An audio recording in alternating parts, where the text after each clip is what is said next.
You've probably heard of the shield wall, a famous tactic used by the Anglo-Saxon army during the infamous Battle of Hastings. But that wasn't the only tactic used by the Saxons. No, there are plenty more, so let's dive in.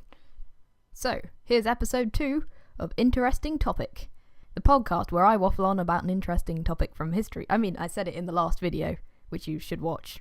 Anyway, seeing as I'm a fan of the Anglo-Saxons, we're sticking with them. Episode 2, Anglo-Saxon Warfare. The moments before a battle were terrifying. You could well be about to face your death, so it was common for armies to find methods to control their fear.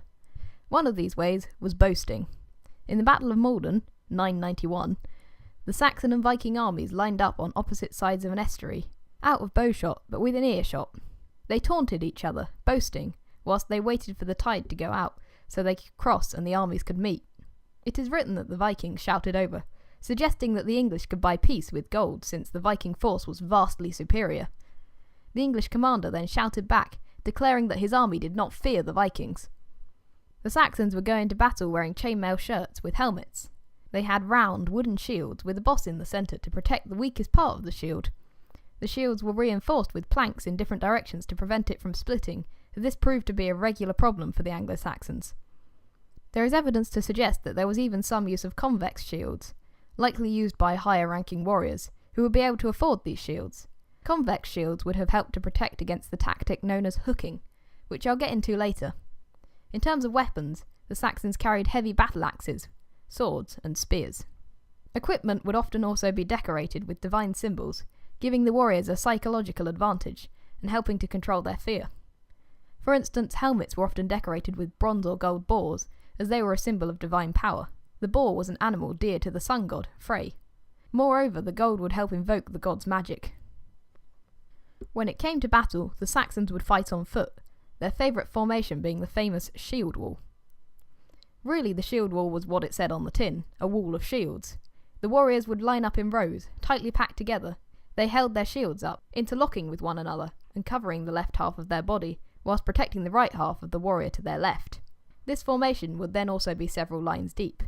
The tight interlocking shields would allow the formation to be strong enough to withstand a charging opponent and not break ranks. Once the initial charge had been absorbed, the warriors would loosen their formation slightly, allowing individual battles to be fought.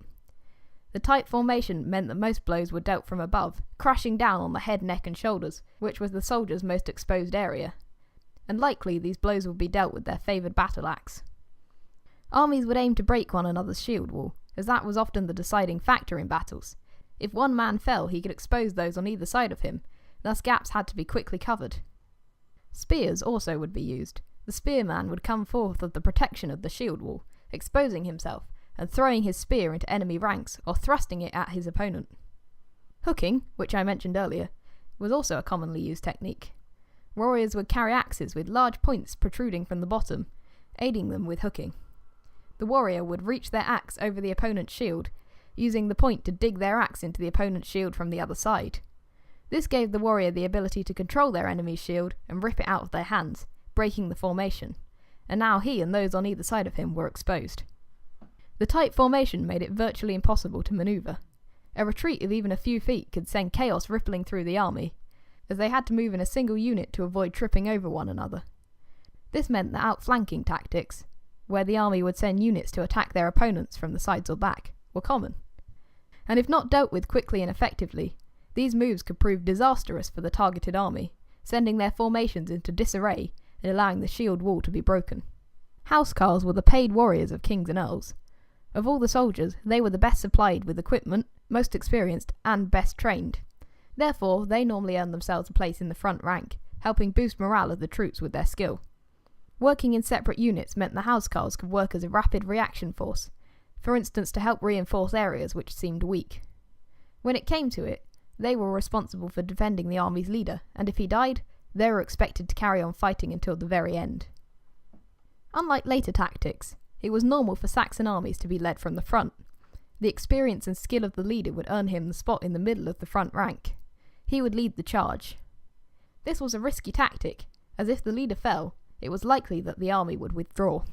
Therefore armies would often seek out the enemy leader as a target, as this would ensure them a swift victory. There were also variations on the shield wall formation. For instance, the boar snout, Though originally credited to the Vikings, this was a reasonably common tactic. The boar snout required more skill to pull off than a simple shield wall. Armies would line up in a triangular wedge shape. Either the leader or the strongest fighter would lead the charge, standing at the tip of the snout.